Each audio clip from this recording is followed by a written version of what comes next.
next speaker is going to be the amazing Gary.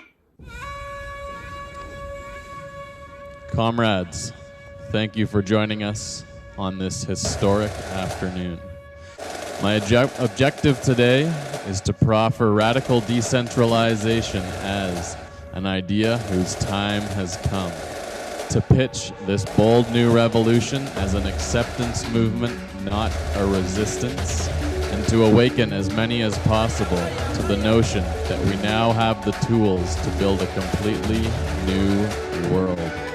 One which will unite rather than divide, empower rather than exploit, and forever maximize freedom, creation, and loving connection.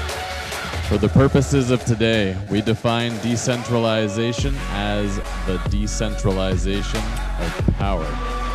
In the beginning, decentralized tribes lived in harmony with nature and according to their own light. With the dawn of agriculture came the rise of cities and the need for centralized power structures to govern, police, and provide services. While this had many benefits, it was also not without dire physical and spiritual consequences. All social operating systems were based on coercion rather than inspiration. Power became increasingly centralized in the hands of the few, and warfare, depression, and dissociation were rampant. Peak centralization was reached in the 20th century, the most violent and destructive in all human history. But then, with the advent of the internet, and then the blockchain, which will unlock its true power and potential, the modern decentralization revolution began. The possibility of creating globally networked peer-to-peer societies is now before us, and it is my belief that our spiritual salvation depends upon it. Open source advances require no political coercion or argument. We simply build the new and route around the institutions we deem illegitimate. We lead by inspiration and become the change we want to see. But alongside the technical revolution, evolution in consciousness will also be essential. Centralized power structures have left us divided, fearful, and disillusioned, endlessly bickering and competing rather than cooperating. We must recognize that we're all on the same team and now possess the technology required to make teamwork possible on an interstellar scale. Our fight is not against each other. Our fight is against the notion that we don't have the power to come together right now and build the world we deserve to live in. It's time to align and conquer, to rally change from within, to be excellent to one another, to embrace Doge consciousness, and build a civilization that will be the envy of all the cosmos. So hi there, my name is Gary. And first of all, thank you to Co-Reality, Sparkleverse, DDP friends and family for spending all the time and effort required to create this magnificent monument to the human spirit. This is just going to be a straight talk, but there will be an open discussion afterwards in a separate room if you have questions or comments. But yes, we have a lot of ground to cover, so I'm going to go pretty quick here. Please pay attention. My name is Gary, and I'm someone who has always been a bit of an armchair anthropologist, trying to understand how the world works and how it could work better. This has taken me on travels to over 80 countries around the world, and I am significantly older than I may appear. So I've done a lot of things, had a lot of experience with a lot of different social operating systems and cultures, and noticed some patterns along the way. I think the root of most of the problems we see within society is hierarchical, highly centralized systems that breed dissociation, depression, and living in disharmony with nature and our own natures. Systems that condition us to submit to our egos and or the egos of others. I believe that the solution to this is new social operating systems that will maximize freedom, creation, and loving connection. This is meaningful work for me because I love freedom and seeing human creativity unleashed, and I know that a better world is possible. Is that something you'd like to see? Let me see your fingers in the air. All right. Looks like we're on the same page. And yeah, a world that works for everyone seems like what we do not have today, but I do believe it is possible. I believe that the key to getting there is decentralization, which I personally define as the decentralization of power, which is working towards a world where power structures are decentralized to the greatest degree possible, and our societies are no longer governed by force. So, if you take a good hard look right now, the world is dominated by centralized power structures. You've got centralized banks, centralized media, education, agriculture. All of our institutions are highly centralized and highly hierarchical, so like a pyramid with a few people at the very top who are calling the shots and decreeing how we should live our lives and what choices we have. These are all force-based institutions that rely on patents, copyrights, and laws to maintain their power and relevance. And with this power consistently concentrated in the hands of the few, inevitably results in corruption, because absolute power corrupts absolutely. Or so I do believe. And there's a lot of talk every few years about voting for change, which I personally see as just shuffling the deck chairs on the Titanic, is a great way someone put it once. Nothing really ever seems to fundamentally change. And I didn't have a whole lot of hope that it would until 2011 was when someone first sent me the Bitcoin video. And before that time, as a filmmaker and someone who was interested in technology, I've been very fascinated by the open source movement, the Wikipedia, all these new tools that were emerging alongside the internet, but without any way to challenge the existing centralized financial system. It didn't seem like real power could ever be transferred into the hands of the people, and just didn't seem like there was a way to make things work. But then, 2011, I was shown Bitcoin, which is the first ever open and decentralized currency, and it gave me hope that perhaps we could actually improve the world after all. So since the dawn of the internet, the holy grail of computer science has been to create digital scarcity. So right now, any file, whether it's a photo or a video or whatever, you can copy it as many times as you want and send it everywhere.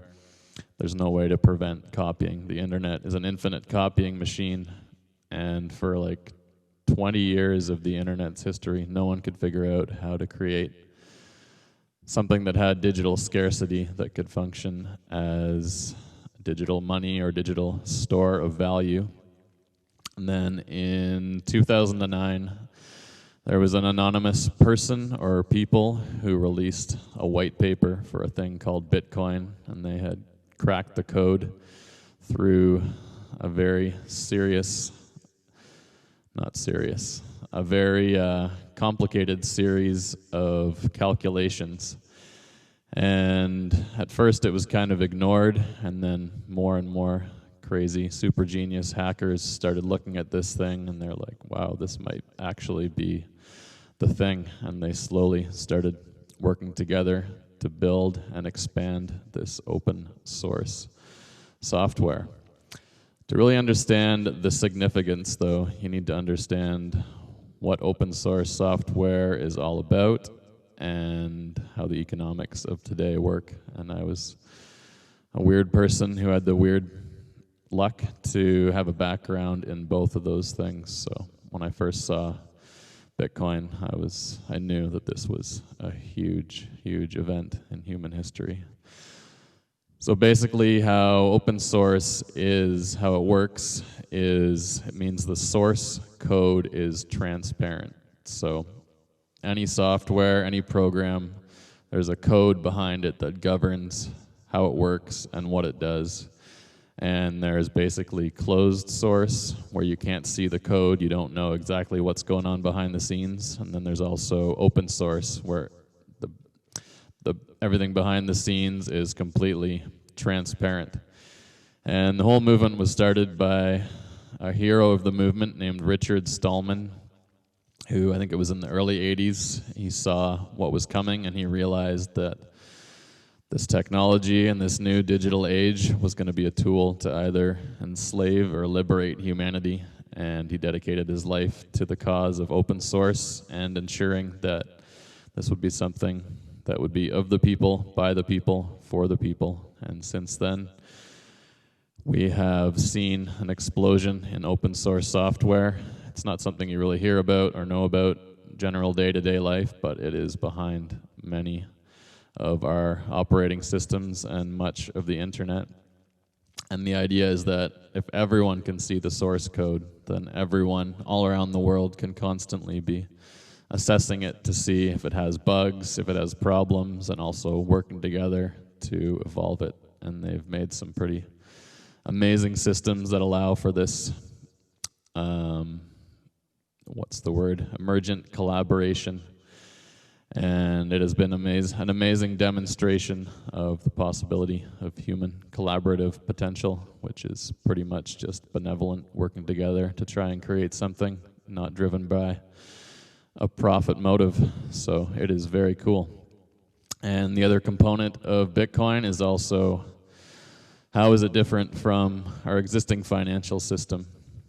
So if you have a look at the systems we have right now, it is central banks that are at the helm of the currencies of pretty much every single country on earth. And how it works is these are actually private banks in most, if not all cases, with private shareholders. Most of the time, it's not even known what their identities are.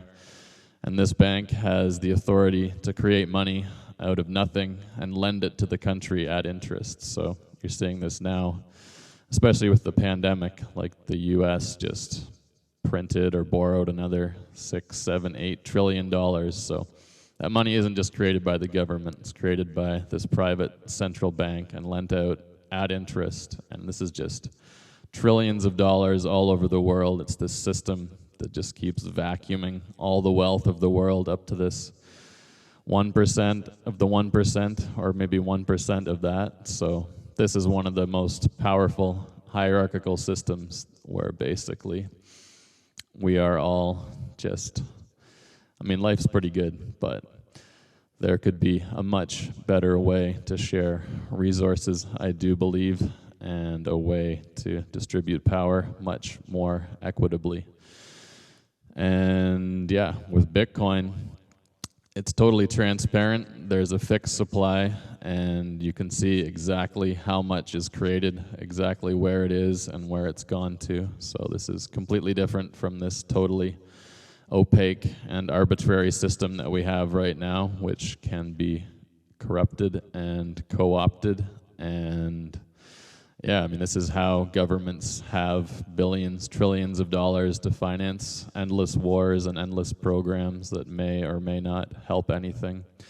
And everyone who's paying taxes and toiling in this system doesn't necessarily believe in or agree with. And this is a way that the system can just keep perpetuating. And I'm a big proponent of striking the root. A really good quote is, for every 1,000 hacking at the branches of evil, there is one striking the root. So my goal has always been to hone in on what is the root, what's behind this, not get angry and try and fight the symptoms of the problem. What is the root? And I think the root is these centralized coercive power systems. So Bitcoin and the whole cryptocurrency movement is a huge game changer.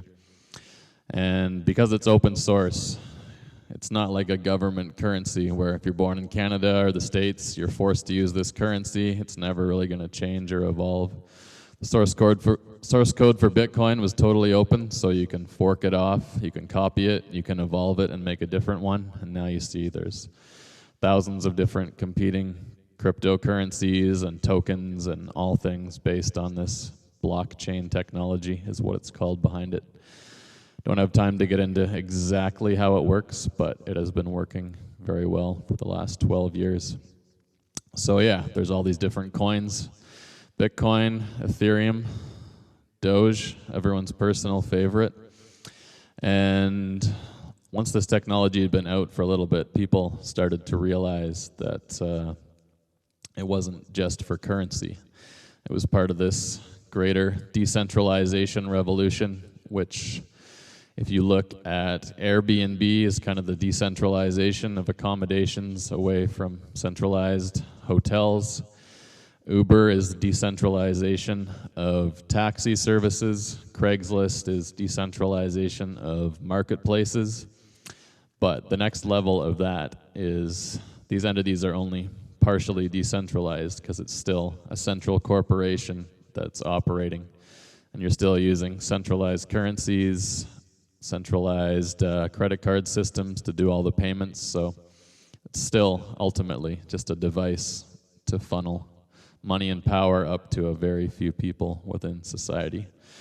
But the crazy thing with this blockchain technology is you can use it to create autonomous organizations which can completely replace and make these companies obsolete. So you can have a decentralized Uber, you can have a decentralized Airbnb, you can have these new global open commons systems that will allow anyone anywhere to share a ride or to share accommodations, and you can pay with cryptocurrencies. So it's a whole new way to rewire the world and have it not owned and controlled by monolithic corporations that will always inevitably collude with governments and keep doing all the things we would rather they didn't do. So once you start seeing the potential here, it's very exciting. And it goes beyond this as well. A big, big aspect of this that's recently caught on is tokenization.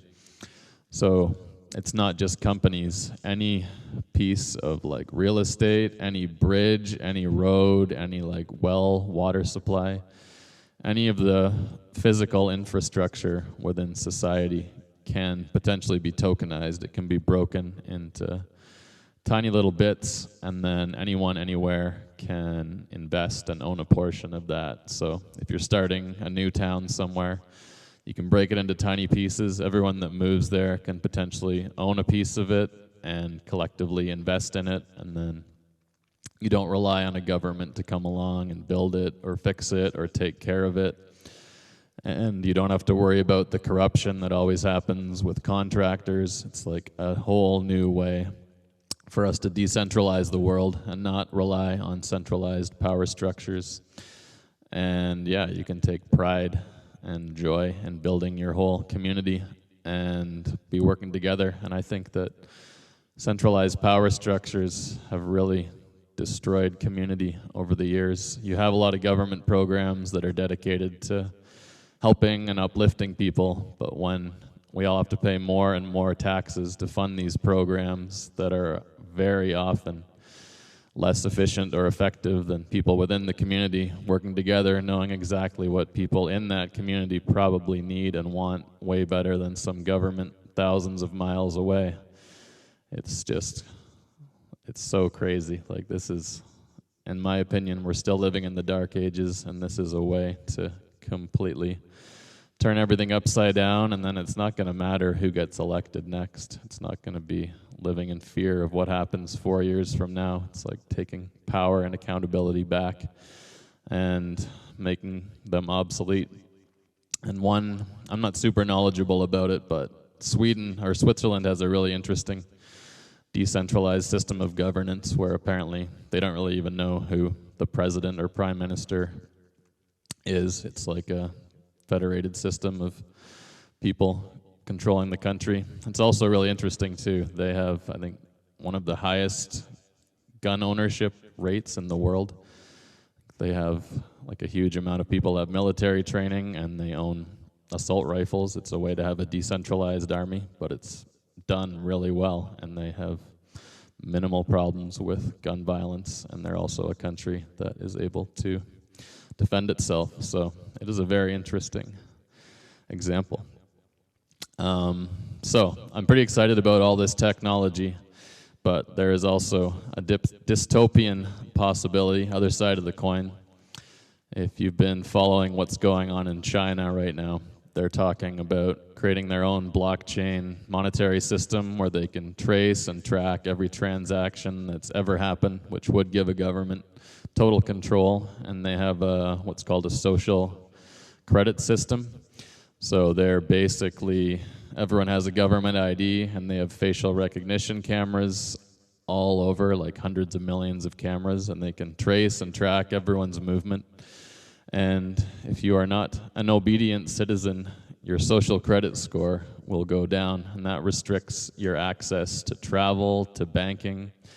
And I think the creepiest part of that is if you're friends with someone whose score is going down, your score goes down. So it's this like nightmare scenario that is a way to enforce like perfect obedience and social control. And this is like the ultimate centralization of power. And this is also why I've been doing my best to propose the ideas as quick as we can, because I think it is a bit of a race against time to open and decentralize everything before it comes completely closed and decentralized. And yeah, we're seeing it now too all over the world with the pandemic, talking about contact tracing and monitoring everyone and restricting their travel if they don't get a vaccine. And this is very interesting, unprecedented times.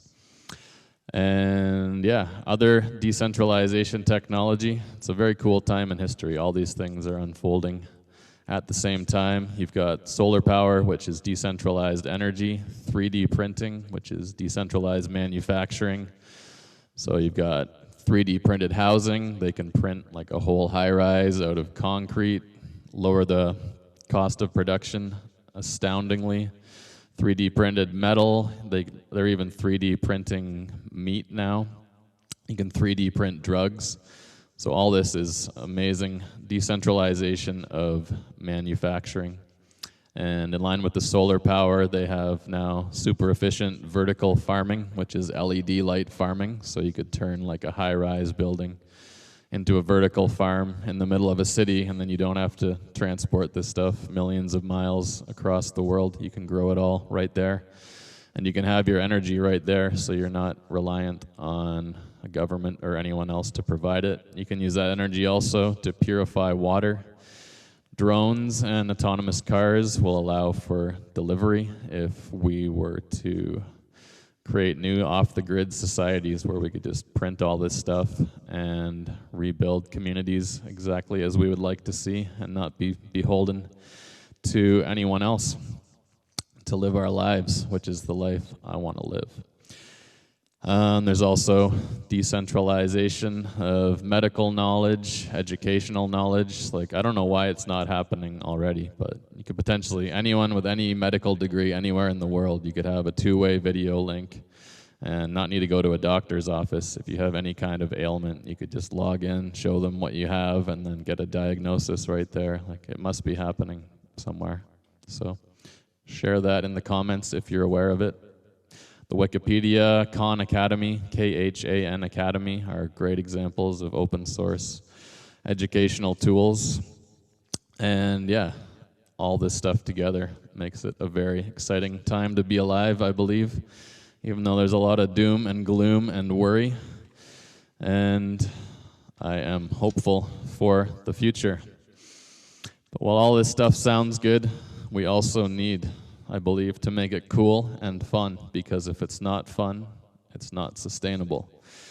And everyone knows that the true frequency of the universe is humor and play. And anyone who deviates will pay the ultimate price. So on that note, I have a video to share, which will share with you my favorite decentralization project, which is called the Decentralized Dance Party. My name is Tom. My name is Gary. And we're the founding fathers of Tom and Gary's Decentralized Dance Party, aka the Party Revolution. On my back is a high-powered FM radio transmitter connected to this iPod and this microphone. The transmitter beams the music out wirelessly to all the boomboxes behind me, which are tuned to my frequency.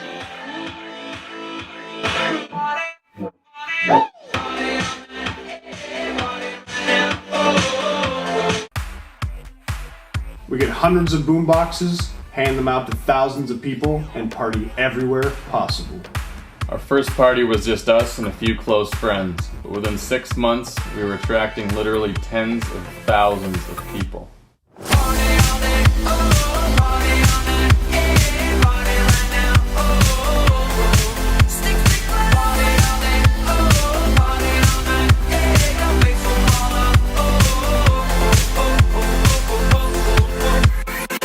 DDPs are hosted exclusively in public spaces and completely open for anyone to join.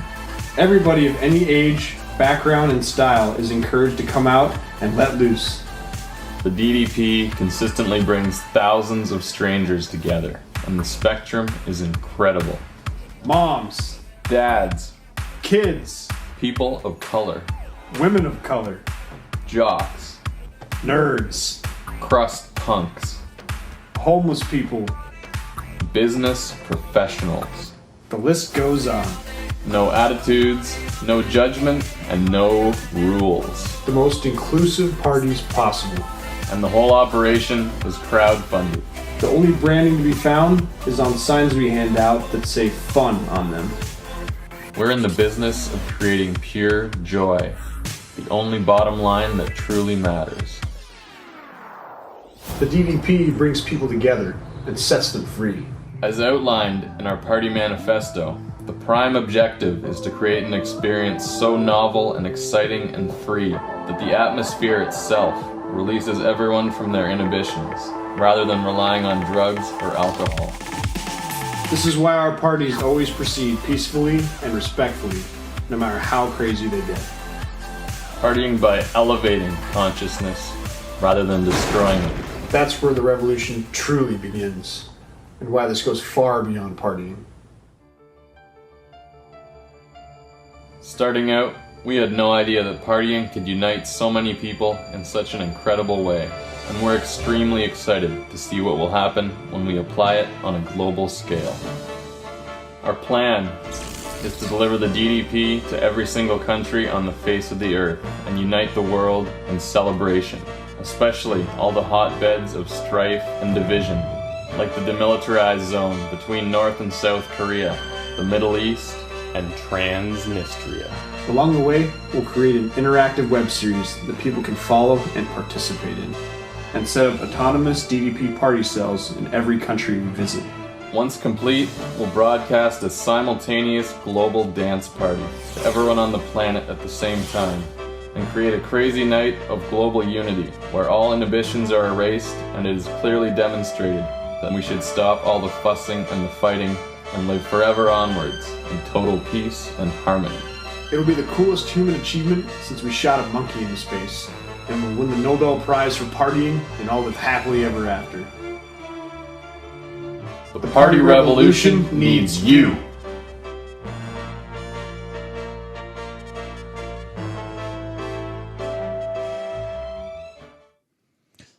So, that is what the DDP is all about, pre-pandemic at least.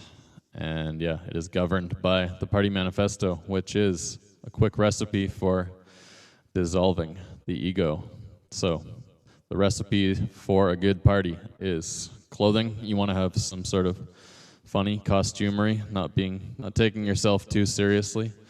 The more fun and silly, the better. Ideally, you want some sort of prop to party with. For example, a houseplant is a great prop, especially when you take it to the streets and it's no longer a houseplant. And also music. We always play fun, infectious, high-energy stuff that people can instantly start having fun with. Location, ideally outdoors, so you can get as crazy as possible.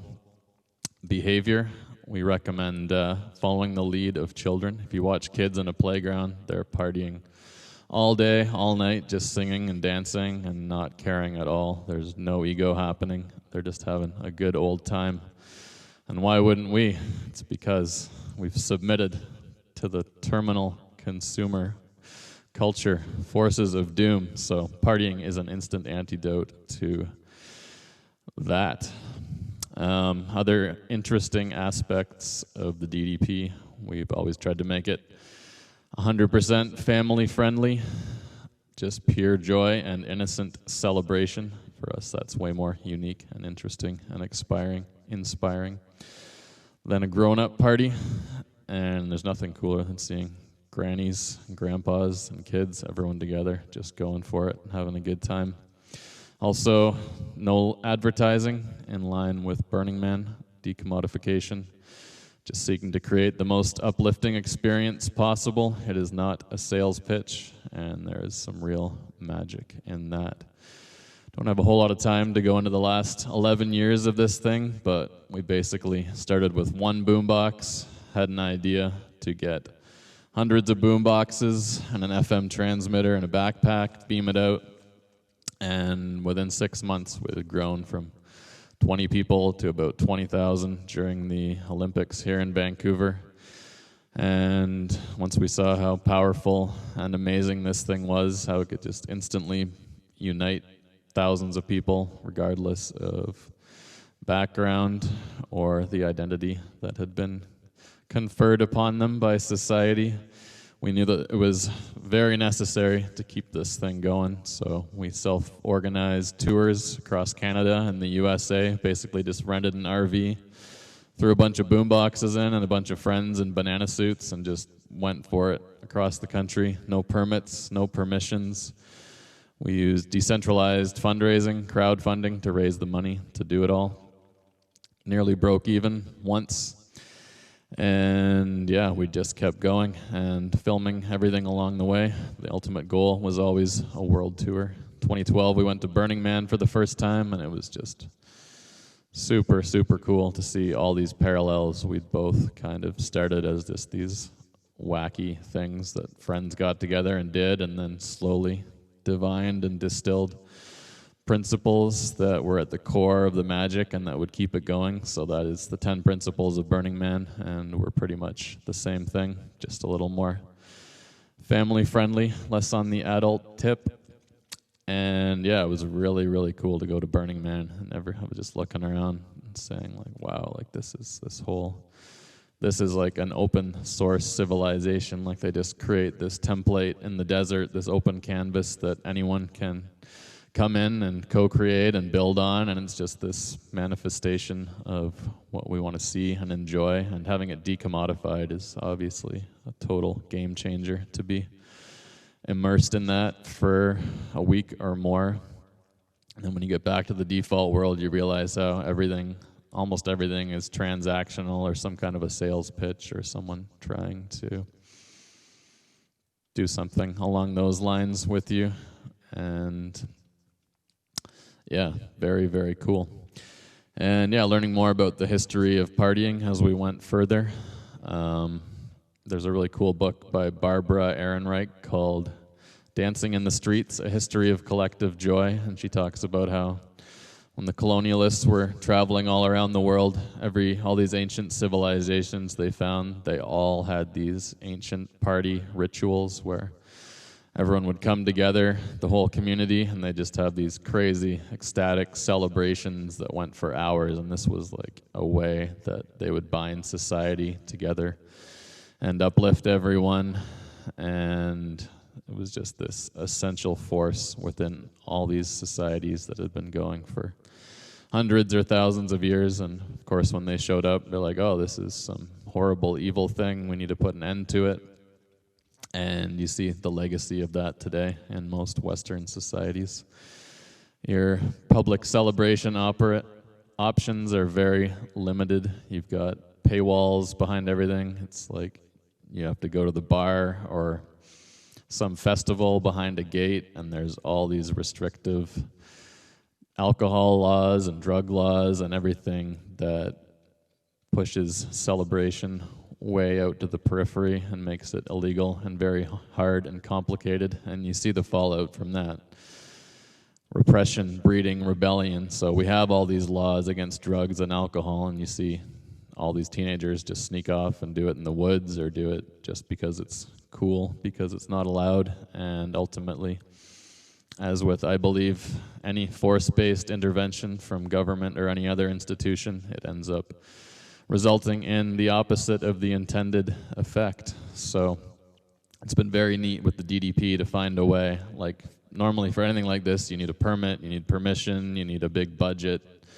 Like, all these clubs have to sell tons of alcohol and create an environment that wants to sell people alcohol because they have to pay the rent. But with us, we have this very unique new thing that we can just slam into the middle of society and do it at very low cost for thousands of people. So it's very cool and very interesting new medium to be experimenting within. So there's not time to give you the whole 11-year backstory, but we kept going with this thing for 10 years, and then the pandemic struck, and we had to switch into doing virtual parties on Zoom, and we realized pretty quickly that everyone who's a node in the Zoom call can also be out in the world with ideally one of these giant soundbox Bluetooth speakers. So that is the loudest portable speaker in the world, made by a really cool company that started as a Kickstarter crowdfunding project. So we realized that everyone on the Zoom call can be a node out in the world with one of these things. And even in the pandemic, you can do a big social distance party or like a balcony party lighting up the side of a building. So we realized the key to hosting simultaneous global parties. And if you have a projector going, you can project the Zoom call on a wall so everyone can see the party and interact, and you can be filming it. So it's this two-way way to instantly dissolve any time, space, geographical boundary between people and create a simultaneous global party.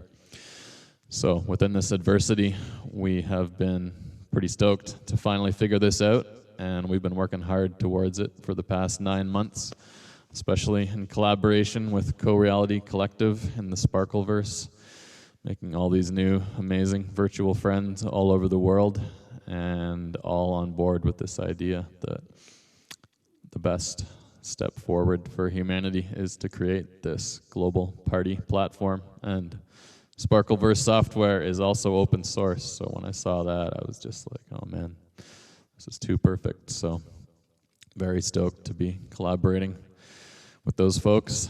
And now, as soon as I saw it, I was like, yeah, this is gonna become Virtual Burning Man. I know it. And it was one of the 8 chosen multiverses, and now it is the chosen platform for this Afterglow party. And very cool, because I see these as the preeminent institutions for spreading open source culture around the world. So this is probably even more cool and exciting than you may have first realized. This is a real wild movement for change. And yeah, with the DDP, our next steps, we've got about 3,000 hours of footage shot over the past 11 years. We're working on putting that into a documentary film that will tell the story and launch the next phase of this revolution, which is to activate as many people as possible as capital P party nodes I don't think I mentioned it, but this type of partying that we create, which is, instead of relying on substances to lower your inhibitions, the party and the atmosphere itself will do that. Will strip you of the ego. That's what the Party Manifesto is all about.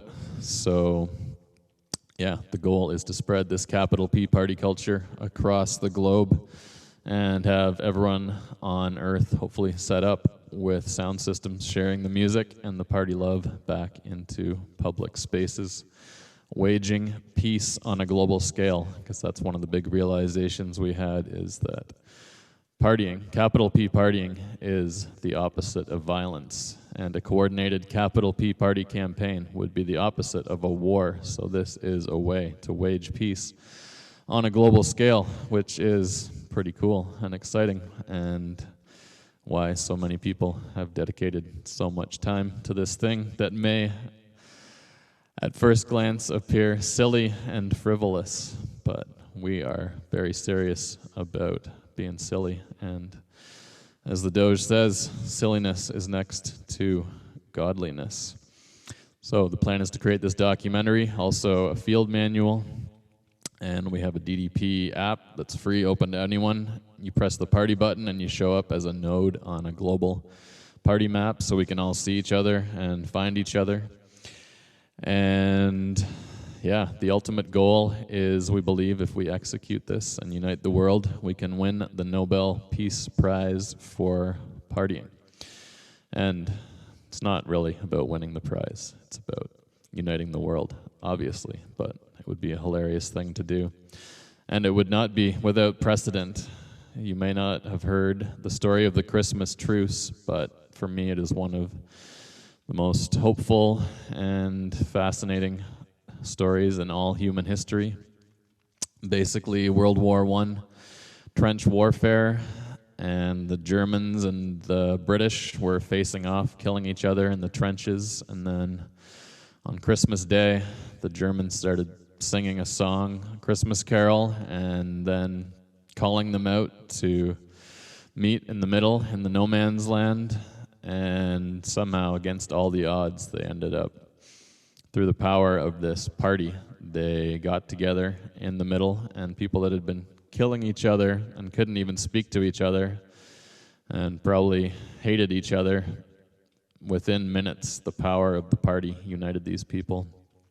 And this was a phenomenon that happened up and down the lines until the generals, who were the centralized point of power, said, "Get back in the trenches or we're going to shoot you." So I do believe, based on that and many other similar stories, that the power of partying is more powerful than the power of these centralized authorities that divide and diminish us. So we just need enough boom boxes, basically.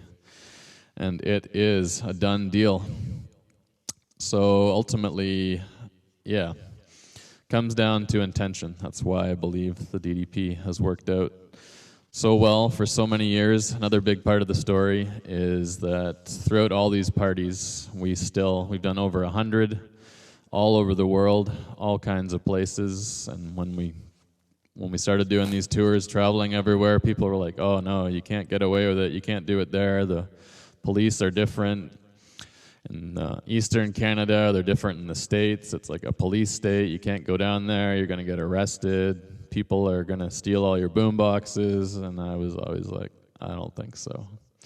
And we went and we proved it, and we still haven't gotten a single ticket, a single noise violation, and no incidents of violence at these parties. And it is completely amazing. Like, I was in the middle of the Vancouver hockey riot here, and I saw it was this instant flip, like hive mind. Everyone was instantly turned into this, well, a high percentage of people were instantly turned into this organism that was just bent on destroying the city and fighting and being insane.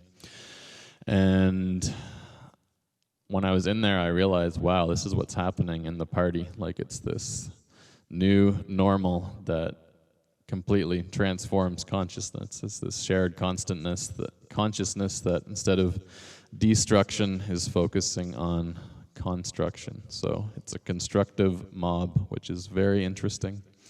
and very powerful. But yeah, like I was saying, it is all about the intention. So our intention was never to make money. It was never anything beyond creating the most liberating possible party experience for people, which I believe is the same as Burning Man, and that is why it is such a magical thing that has endured for all this time. And this totally overlaps with open source, like Richard Stallman back in the day. Open source culture, it wasn't about getting rich, it wasn't about looking good, it was about the intention to create the most liberating platform for humanity. And that is what the title of this talk is all about: scaling spirituality from ecosystems to ecosystems. So I heard a really cool quote a few months ago from a guy named Michael Pollan. He said that the opposite of ego is spirituality. And Griff Green, I believe, benevolent dictator of Camp Decentral at Burning Man, has a quote saying, "Decentralization is the transition from ecosystems to ecosystems."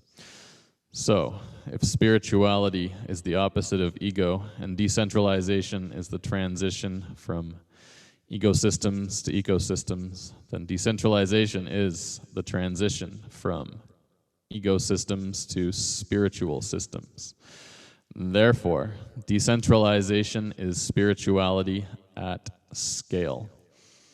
And another interesting facet of this is that tribalism is collective ego, group ego, thinking that your group is better than another group or should be treated differently than another group. And Burning Man and the DDP are both celebrations of individual self-expression, not group identity or group ego.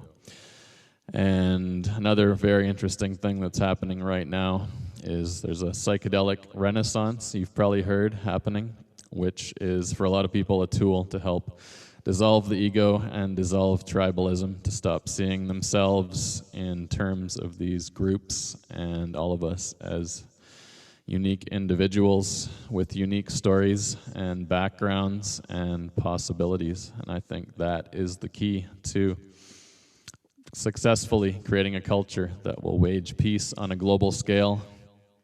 And like Martin Luther King said, those who love peace must learn to organize as effectively as those who love war. And I believe that this is the philosophy and the tools required to do it. And it's all coming together. And I hope that all of us here today on this call and beyond will get on board with this message and join the party. We've been talking about these things, especially here in Vancouver, for a long time. We've got an amazing decentralization clubhouse called Decentral, and we've done DogeCon conferences that were all about proffering the decentralization revolution as an acceptance movement, not a resistance, and putting an end to tribalism and all sorts of lofty rhetoric. But I have been disappointed to see time and again there are a lot of divisions that have formed within our community, and I've learned a lot about healing and trauma and all these things, all these unconscious programs that a lot of us, well, all of us, are running that govern our behavior and our triggers. And it's great to talk about freedom and responsibility, but freedom is its most effective in a healed population. So also very excited about learning this stuff and how we can imbue all these healing modalities into this whole revolution. And that's where I'm also very excited by this Sparkleverse co-reality virtual space, because we've seen all kinds of situations here where like people that you've never met before all over the world, doesn't matter if you're at home, you can just instantly be connecting. And people are doing all kinds of healing and sharing their stories and getting to know each other all over the world. And this is a way too, like with the DDP, we've always wanted to throw parties that'll unite people within or behind a war zone.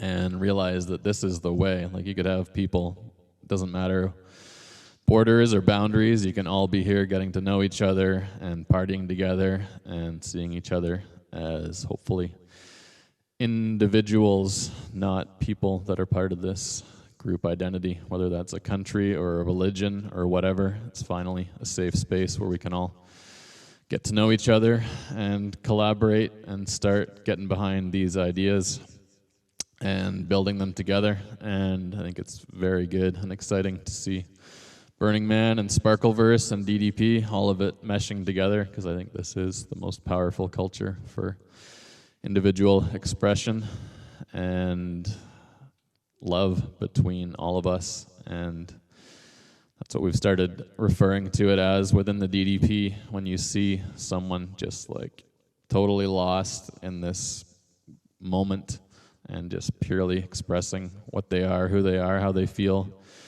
based on the music and the atmosphere, and someone else receives that, and you have this instant connection between strangers. I think this is a very unique and powerful form of love, and this is a way to scale it across the cosmos.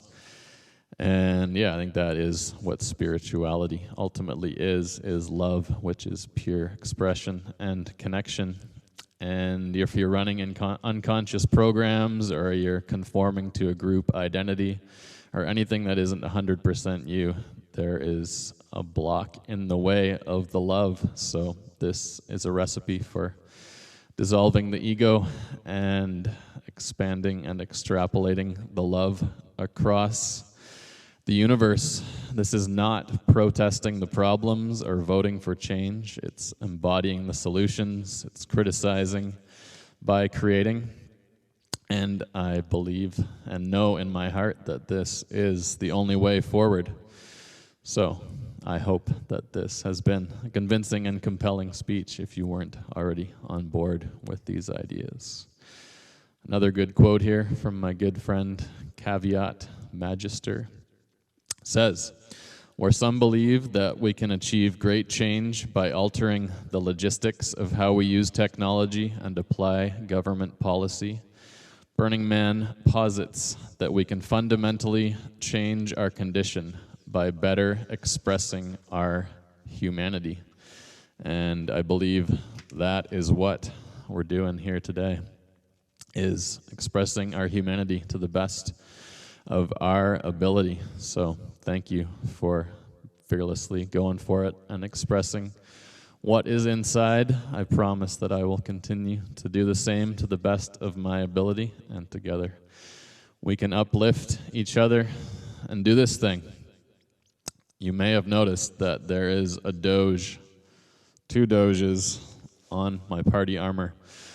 And I do believe that the Doge, if you're unacquainted, is the ultimate divine avatar for this entire movement. Very quickly, the Doge was a meme that began about 10 years ago. A lady in Japan was taking photos of her Shiba Inu dog, and there was this one particular pose, which was, there was something very special going on there. So she posted the photo on the internet, and someone just took it and started replicating. He started seeing it everywhere. People were just like, this is great. Whatever happened here, this is like good and important, and it needs to spread. So started going all over the internet. Someone realized that the name was the Doge, D-O-G-E, and they started putting funny phrasing and Comic Sans font all over these images and just going all over the place, and people were having a good time with this meme. And then 2013, someone created a clone of Bitcoin, a cryptocurrency called Doge, or as in we pronounce it in Canada, Dogecoin, and it just went crazy. It went like hundreds of millions of dollars market cap within weeks, and they were using this to they sent the Jamaican bobsled team to the Olympics. They put the face on a NASCAR, inspired all this crazy, amazing, hilarious, creative stuff within the crypto community. We were doing Doge parties. We were on the news talking about this, saying it was the future of all trade and commerce worldwide, which it is. Elon Musk has been tweeting about it multiple times, saying that it's inevitable. This is the new global central bank. This face is the most powerful possible way to unite humanity, but it's not just silly, it goes deeper than that. Doge, spelled backwards, is e-God, or ego D, ego death. And the number of people that have looked at this face and just said, there's something going on here, like this is the modern Mona Lisa or the Buddha assuming its ultimate form. So many people have resonated with this. And I've just handed out these stickers thousands of times to people, and instantly there's a smile on their face. And also, the Doge is a female, and if you look at it, the decentralization revolution is this transition from centralized, hierarchical, patriarchal institutions to decentralized, feminine institutions. So, this is, I believe, the ultimate divine avatar that we can all get behind, or so I hope. And some final words to end things. So, an immense thank you for joining us today and devoting yourselves to building a brighter future. One question likely remains: why the Doge, and what can be learnt from this rare and beautiful teacher? Some years ago, within our local Decentralite community, it was ascertained that Doge, spelled backwards, is e-God, and that this was much, much more than a meme. Many have remarked on the divinity of this creature and the perfection of its pose, that the Doge is, in fact, the modern Mona Lisa, an incarnate divine teacher, the Buddha assuming her ultimate form. Within this community, we hold these truths to be self-evident. The time for debate has passed. What have we learnt from this divine avatar, this perfect expression of beauty and beneficence? The Doge teaches us that silliness is next to godliness, that the true frequency of the universe is humor and play, and that love can conquer all. This revolution is not about competition. It's not about negative vibes. It's about creating a culture that will incentivize and inspire everyone involved to live according to their own light, to express their deepest truths, embrace their divine programming, and catalyze the deepest connections possible. To cast off the shackles of a culture designed to strip us of our individuality and render us fearful and divided. To actualize Doge consciousness in the hearts and minds of as many as possible. Imagine this face on every unit of the world's currency, on giant military parades that are no longer military parades, but technology that has been repurposed specifically for partying, for waging peace and uniting the world in celebration. When I gaze into those eyes, there is absolutely no doubt that it's all within our reach. I truly hope that you feel the same. The Doge teaches us that tribalism and animosity must stop, that this revolution must be built on love and trust, that the new world must not mirror the old. This is an acceptance movement, not a resistance. A clarion call for all who know in their hearts that this world is not right and it's time to make a permanent change. And it can be said with absolute certainty that as long as we're having fun, not taking ourselves too seriously, and dancing and laughing along, that we absolutely cannot fail. These are the teachings of the Doge. Thank you.